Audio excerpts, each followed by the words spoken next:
कि जो शख्स नीति नहीं लिख पाता है वो हमारे राज्य का कर्णधार बनेगा, वो हमारे राज्य का जीर्णोद्धार करेगा, वो हमारे राज्य का उद्धार करेगा। हम गलत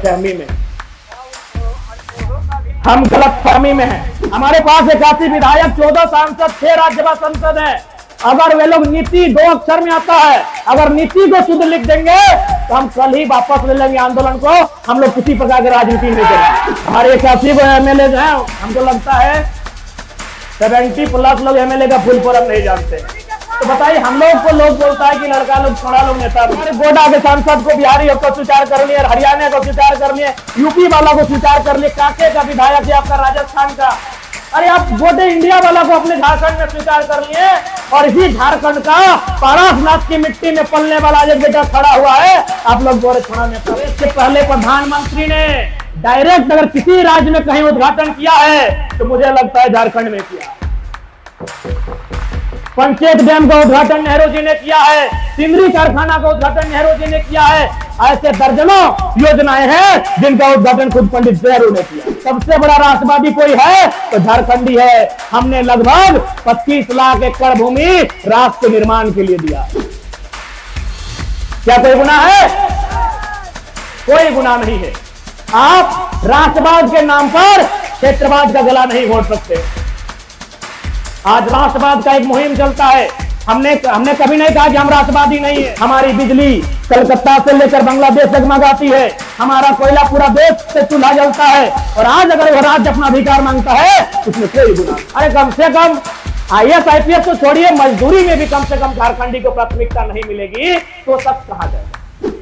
महाराज की सभा आपने देखा होगा, आपने नहीं पूरे भारत ने देखा, और पेट में दर्द शुरू हुआ है तो आपने भी वीडियो के माध्यम से देखा होगा। मैक्सिमम लोग हमारे इसी क्षेत्र के थे।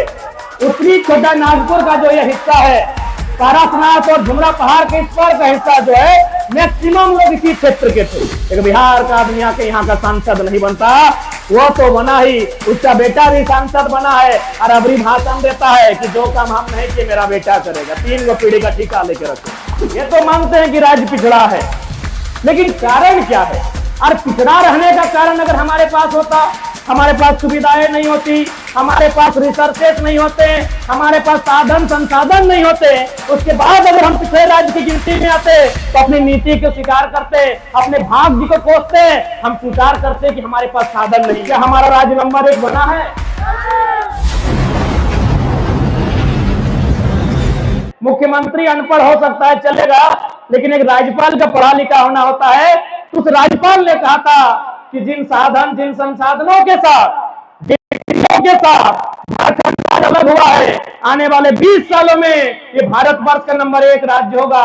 आज चौपारण की जनता से, आज चौपारण की इस आवाम से मैं सवाल करना चाहता हूं कि जो सपना, जो अनुमान इस राज्य के पहले राज्यपाल ने लगाया था कि झारखंड राज्य शिक्षा की दृष्टि में, रोजगार की दृष्टि में, स्वास्थ्य की दृष्टि में नंबर 1 राज्य पर काबिज होगा, क्या हमारा राज्य नंबर 1 बना है?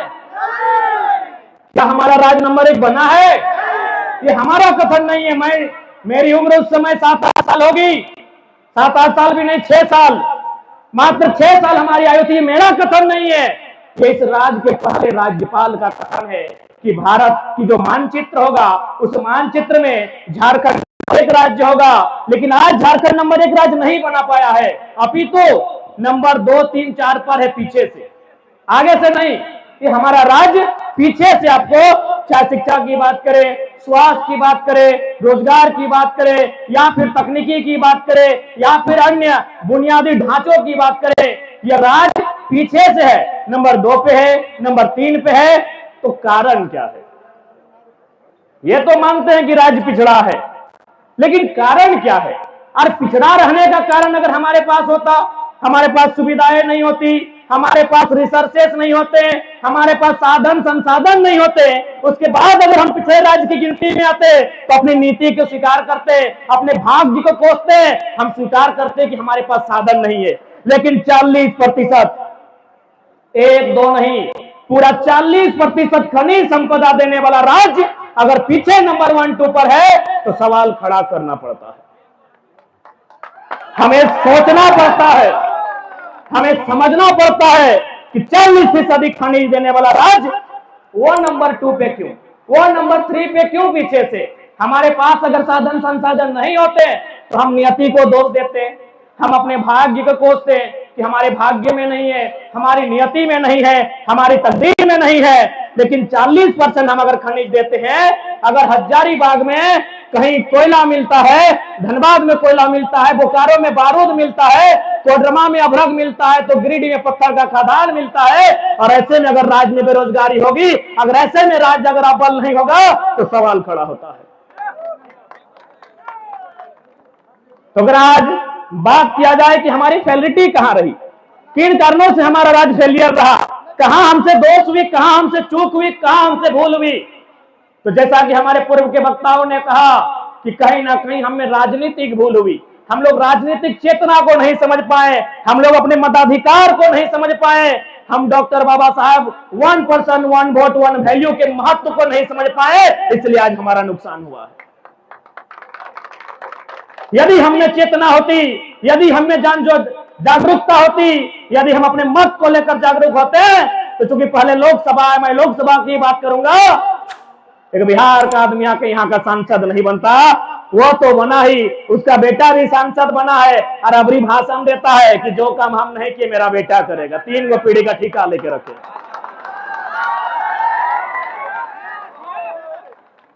अभी जो वर्तमान में हजारीबाग लोकसभा है ना, अभी जो वर्तमान के सांसद हैं, अभी जो वर्तमान के सांसद हैं, उनके पिताजी भी सांसद थे, बकायदा केंद्र मंत्री भी रहे, ये भी केंद्र में राज्य मंत्री रहे। अब ये कहीं जाते हैं किसी योजना में तो अपना बेटा को बगल में फोटो खिंचाते हैं, क्योंकि आज के डेट में थोड़ा फोटो खिंचवा लोग भी सोचता है, तो फोटो खिंचा के बोलते हैं कि जो काम हम नहीं किए मेरा बेटा पूरा करेगा। तो ये धिक्कार है कि नहीं? झारखंडी जनमानस के ऊपर एक सवाल है कि नहीं? क्या हम लोग जीवन भर एक भीड़ बनने के लिए पैदा हुए हैं? क्या हमारी आने वाली पीढ़ी यूं ही पलायन करेगी? इसके लिए कहीं ना कहीं हमें राजनीतिक चेतना का अभाव रहा। हम लोगों ने नेतृत्व करने का अवसर नहीं चुना, और जो लोग नेतृत्व करने के लिए गए हमने उन्हें स्वीकारा नहीं। आज हमें अपना ही बात करते हैं। आज बहुत सारे लोग कहते हैं कि ना छोड़ा नेता बना है। अच्छा एक बात बताइए, पढ़ा लिखा है भाई, पीएचडी कर रहे हैं, नीति नियम का जानकारी रखते हैं, भारत के संविधान को लगभग 25% तो जानते हैं, कानूनों को जानते हैं, और सबसे बड़ी बात एमएलए का फुल फॉर्म जानते हैं। हमारे 81 एमएलए जो है, हमको लगता है 70+ लोग एमएलए का फुल फॉर्म नहीं जानते हैं। तो बताइए, हम लोग को लोग बोलता है कि लड़का लोग छोड़ा लोग नेता बनता है, तो हम अपने लोगों से ही सवाल करते हैं, जो बकायदा हमारे संजय दा ने भी आपको गिनाया कि भागलपुर के से आए हुए गोड्डा के सांसद माननीय श्री निशिकांत दुबे को आपने स्वीकार कर लिया, बिहार के किसी जिले से चलकर आए जयंत सिन्हा, यशवंत सिन्हा को आपने स्वीकार कर लिया, आपने बिहार के सुनील सिंह जी को स्वीकार कर लिया, आपने बीडी राम को स्वीकार कर लिया, आपने हरियाणा राजस्थान के संजय सेठ को स्वीकार कर लिया, आपने बलिया के पीएन सिंह को स्वीकार कर लिया, बक्सर के राज सिन्हा को स्वीकार कर लिया, सुन रहे गया के अकेला जी को स्वीकार कर लिया। लेकिन झारखंड की गली का कोई बेटा आया है जो आज दिल्ली को, अरे दिल्ली नहीं, महाराष्ट्र माया नगरी को थरथरा कर आया, आप स्वीकार नहीं करता। क्या कसूर है हमारा बताइए? आप इधर गोड्डा के सांसद को बिहारी को स्वीकार कर लिए, हरियाणा को स्वीकार कर लिए, यूपी वाला को स्वीकार कर लिए, काके का विधायक है आपका राजस्थान का, अरे आप गोटे इंडिया वाला को अपने झारखंड में स्वीकार कर लिए, और इसी झारखंड का पारसनाथ की मिट्टी में पलने वाला एक बेटा खड़ा हुआ है, आप लोग बोले छोड़ा नेता बन, तो बने जाना की दिक्कत हो, बने जाना की दिक्कत हो। सूरज दावी अपन गीत में बोलो बना लो नेता को, की दिक्कत हो भाई? जो लोग नीति नहीं लिख पाएगा उन लोग नेता बना है। मैं आज यहाँ आवाम के बीच कहूंगा, मैं बकायदा आज मीडिया बंधुगण है, मैं आपके सामने कहूंगा, हमारे पास 81 विधायक, 14 सांसद, 6 राज्यसभा सांसद हैं। अगर वे लोग नीति 2 अक्षर में आता है, अगर नीति को शुद्ध लिख देंगे तो हम कल ही वापस ले लेंगे आंदोलन को, हम लोग किसी प्रकार की राजनीति नहीं करेंगे। मैं चैलेंज करता हूं, अगर 100%, मैं बार बार कहता हूं कुछ लोग ईमानदार होंगे, कुछ लोग पढ़े लिखे भी होंगे, इसलिए मीडियागण मेरी बातों को नेगेटिव ना चलाए, मैं 100% की बात कह रहा हूं। अगर झारखंड में जो हमारे 81 एमएलए हैं, 20 सांसद हैं, अगर वो नीति को दो अक्षर में आता है, दो लेटर में नीति हिंदी में लिखा जाता है, अगर वो नीति को शुद्ध रूप से लिख देंगे, मैं वचन देता हूं हम लोग पॉलिटिक्स नहीं करेंगे। अब करके दीजिए नहीं यार, इतना आसान है क्या? नौ में हर्षी होगा कि तौ में दीर्घी होगा, कंफ्यूज है। सुरती लेख में 2 बार गलती की तो तीसरा बार नीति लिखे थे। सुरती लेख समझते हैं ना? हाँ, बचपन में को हिंदी में हम लोग को सुरती लेख का चैप्टर होता था, टेस्ट, और अंग्रेजी में स्पेलिंग टेस्ट। तो सुरती लेख में नीति को हम भी 2 बार गलत लिखे थे, समझ में नहीं आता था कि हर्षी किसमें होगा और दीर्घी किसमें होगा। तो तीसरा बार में नीति को सही लिखे हैं, इसलिए आज चूंकि पढ़े लिखे हैं इसीलिए चुनौती दे रहे हैं। हमारे पास 101 एमपी एमएलए हैं, अगर वो केवल नीति को लिख देंगे, हम लोग वचन देते हैं पॉलिटिक्स नहीं करेंगे। अब आप बताइए कि जो लोग नीति नहीं लिख पाते हैं वे लोग नेता बन के बैठे हैं। आप इसी भीड़ में पढ़े लिखे लोग हैं, कोई ग्रेजुएट किया है, कोई मास्टर्स किया है, कोई एलएलबी किया हुआ है, कोई पीएचडी किया हुआ है। इसी मंच में जितने लोग हैं मैक्सिमम पढ़े लिखे लोग हैं, कम से कम तो ग्रेजुएट किए हुए हैं, पत्रकारिता के क्षेत्र से है। अब ये लोग अगर उम्मीद लगाएंगे कि जो शख्स नीति नहीं लिख पाता है वो हमारे राज्य का कर्णधार बनेगा, वो हमारे राज्य का जीर्णोद्धार करेगा, वो हमारे राज्य का उद्धार करेगा, हम गलत फहमी में हैं। हम गलत फहमी में हैं। इसलिए आज आप, ये कोई मजाक नहीं है। एक तोपचाची प्रखंड, छोटा सा गांव है मेरा, मिट्टी का घर है मेरा, लेकिन आज पूरे राज्य में अगर चर्चा का विषय है तो कहीं ना कहीं नियति का संदेश है, कहीं ना कहीं उस शक्ति का संदेश है जिसे आप कोई ईश्वर के रूप में मानता है, कोई अल्लाह के रूप में, कोई रब के रूप में, कोई प्रकृति के रूप में, जिस रूप में आप मानते हैं, कहीं ना कहीं उसका संदेश है कि एक साधारण सा लड़का आज चौपारण की धरती में मंच के बीच खड़ा है, जहां अगर कोई पॉलिटिकल लीडर आ जाए इतनी संख्या में लोग नहीं जुटेंगे। यानी ये नियति की मांग है मेरे साथियों। क्योंकि आज मैं कुछ दिन पहले महाराष्ट्र गया था, मैंने वहां लोगों से बाकायदा पूछा कि आप कहां से हैं और क्या क्या काम करते हैं, कहां रहते हैं। बाकायदा हम लोग उनके साथ रहे, जहां रहते हैं हम लोग वहां तक गए। उन्होंने मैक्सिमम लोगों ने कहा कि हम बरकट्ठा प्रखंड से हैं, हम कोडरमा से हैं, हम राजधनवार से हैं, हम बिरनी से हैं, हम बगोदर से हैं, हम डुमरी से हैं, हम बिशुनगढ़ से हैं, हम गोमिया से हैं, नवाडी से हैं। मैक्सिमम लोग, यानी यही आसपास का क्षेत्र, बरही, चौपारण, बरकट्ठा, कोडरमा, राजधनवार, यही आसपास का क्षेत्र, मैक्सिमम जो प्रवासी मजदूर थे। महाराष्ट्र की सभा आपने देखा होगा, आपने नहीं पूरे भारत ने देखा, और पेट में दर्द शुरू हुआ है तो आपने भी वीडियो के माध्यम से देखा होगा। मैक्सिमम लोग हमारे इसी क्षेत्र के थे। उत्तरी छोटा नागपुर का जो ये हिस्सा है, पारसनाथ और झुमरा पहाड़ के इस पर का हिस्सा जो है, मैक्सिमम लोग इसी क्षेत्र के थे। हमने उनसे यह भी पूछा कि आप क्या करते हैं। मैक्सिमम लोगों ने कहा हम लोग ड्राइविंग करते हैं। मैक्सिमम, यदि मैं 100 लोगों से मिला तो उसमें लगभग 40 to 50% लोग ड्राइविंग करते थे। अब एक बात है, यदि ड्राइविंग ही करना था, मैंने ये नहीं कहा कि हम अगर ड्राइवर हैं तो हमको इंजीनियर वाला स्केल दे दीजिए या फिर हमको डॉक्टर वाला कैंची दीजिए और गुर्दा के जगह हम किडनी का इलाज करेंगे, मैंने ये नहीं कहा कभी।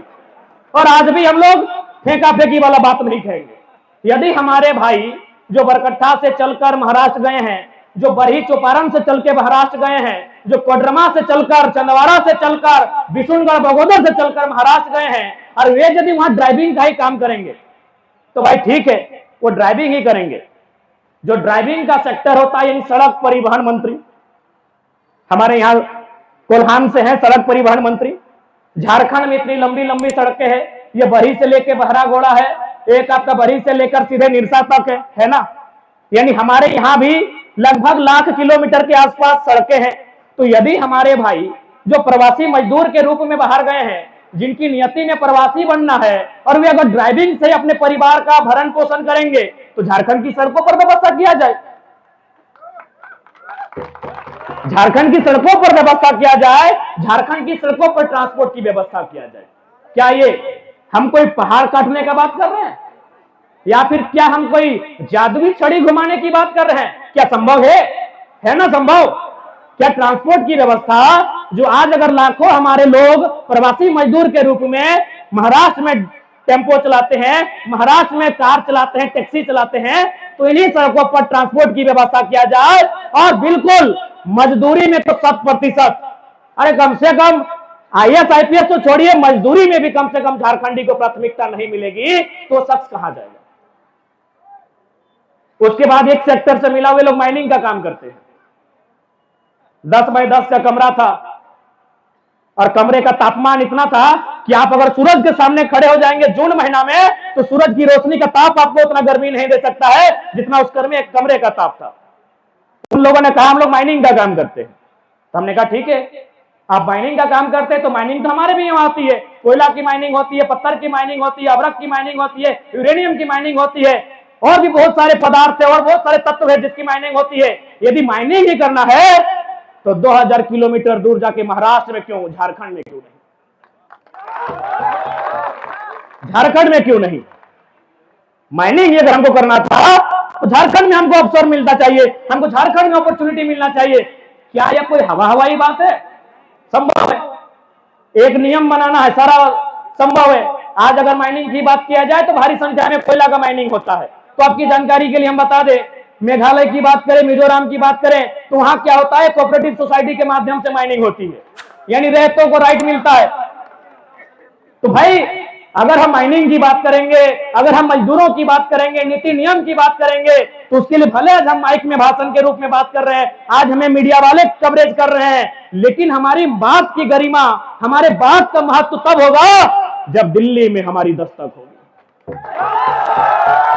इन्हीं बातों को, हम कोई एक्स्ट्रा बात नहीं कहेंगे, हम इन्हीं बातों को रखेंगे, इन्हीं बातों को तर्क से प्रस्तुत करेंगे, हम इन्हीं बातों पर चर्चा करेंगे, लेकिन जब सदन के भीतर चर्चा करेंगे उसकी गरिमा होगी। हम इन्हीं बातों को रखेंगे, प्रधानमंत्री के सामने रखेंगे कि भाई जब बाकी राज्य हैं जहां आपने कोऑपरेटिव सोसाइटी का गठन किया है, वहां यदि रैयत के माध्यम से कोयला का खनन होता है या फिर वहां एक बेहतर पुनर्वास की नीति है, तो झारखंड में क्यों नहीं?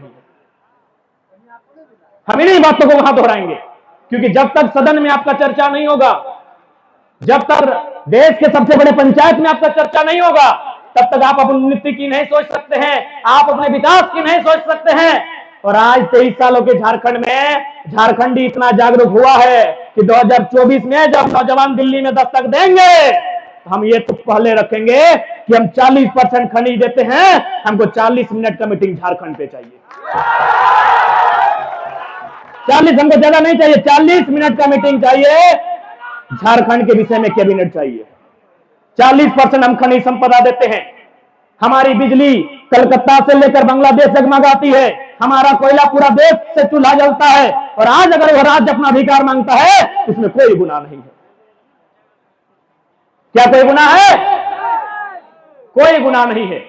आप राष्ट्रवाद के नाम पर क्षेत्रवाद का गला नहीं घोट सकते हैं।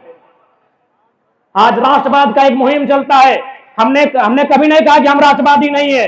सबसे बड़ा राष्ट्रवादी कोई है तो झारखंडी है। हमने लगभग 25 लाख एकड़ भूमि राष्ट्र के निर्माण के लिए दिया है।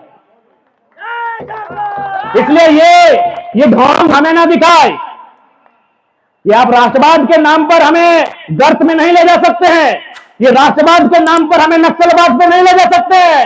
अगर आपको राष्ट्र की चिंता है, हमारे इतिहास को खंगालिए, झारखंड के इतिहास को खंगालिए। सबसे ज्यादा अगर पंडित जवाहरलाल नेहरू देश के पहले प्रधानमंत्री ने डायरेक्ट अगर किसी राज्य में कहीं उद्घाटन किया है तो मुझे लगता है झारखंड में किया है। पंचेत डैम का उद्घाटन नेहरू जी ने किया है, सिंदरी कारखाना का उद्घाटन नेहरू जी ने किया है। ऐसे दर्जनों योजनाएं हैं जिनका उद्घाटन खुद पंडित नेहरू ने किया है।